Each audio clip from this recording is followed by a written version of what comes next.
నిన్న భారత పార్లమెంటు దగ్గర సిజేపీ పార్టీ చేపట్టినటువంటి నిరసన కార్యక్రమానికి కేంద్ర ప్రభుత్వం స్పందించిన తీరును విశ్వవిద్యార్థి సేన తరఫున తీవ్రంగా ఖండిస్తా ఉన్నాను.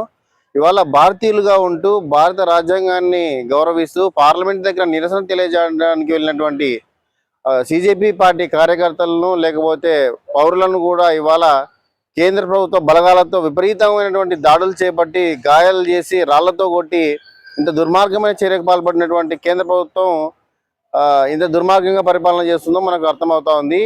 ఈ విషయం మీద విశ్వవిద్యాలయ సేన తరఫున తీవ్రమైన దిగ్భ్రాంతిని వ్యక్తం చేస్తా ఉన్నాను. కేంద్ర ప్రభుత్వానికి విద్యార్థుల పట్ల యువత పట్ల ఉన్న వైఖరి ఈ సంఘటన ద్వారా బయటపడిందని చెప్పి అందరం అర్థం చేసుకోవాల్సిన పరిస్థితి ఏర్పడింది. ఇవాళ పార్లమెంటులోకి వెళ్ళడానికి మేము అనుమతి కోరలేదు, పార్లమెంట్లో అధికారం ఇవ్వమని అడగలేదు. కేవలం పార్లమెంటు బయట నిరసన తెలియజేయడానికి వెళ్తే విచక్షణ రహితంగా విపరీతంగా విద్యార్థుల పైన యువత పైన దాడులు చేయడం అనేది చాలా సిగ్గుచేటు.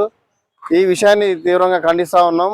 అదేవిధంగా సోనం వాంగ్చుక్ గారు నీట్ పేపర్ లీకేజీకి సంబంధించి గత 10 రోజులుగా నిరాహార దీక్ష చేస్తూ ఉంటే ఆయన మీద కూడా బలగాలతో ఫోర్స్గా వెళ్ళి ఆయనను దీక్ష విరమణ చేయాలని చెప్పి చెప్పడం, అదేవిధంగా హాస్పిటల్లో చేర్పించి తర్వాత చర్చలు జరిగాయి కాబట్టి ఇది విరమణ చేస్తున్నామని చెప్పి ప్రకటించిన నేపథ్యంలో కేంద్ర ప్రభుత్వం అదేవిధంగా ముఖ్యంగా విద్యాశాఖ మంత్రి ఇన్ని రోజులుగా ఎందుకు మౌనంగా ఉన్నారని మేము ప్రశ్నిస్తూ ఉన్నాం.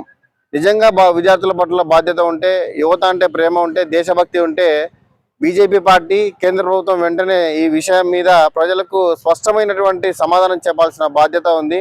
లేకపోతే విద్యార్థి ఉద్యమంగా ఇది మరింత బలోపేతమై కేంద్ర ప్రభుత్వానికి గట్టి హెచ్చరికలు జారీ చేస్తూ ఉన్నాం.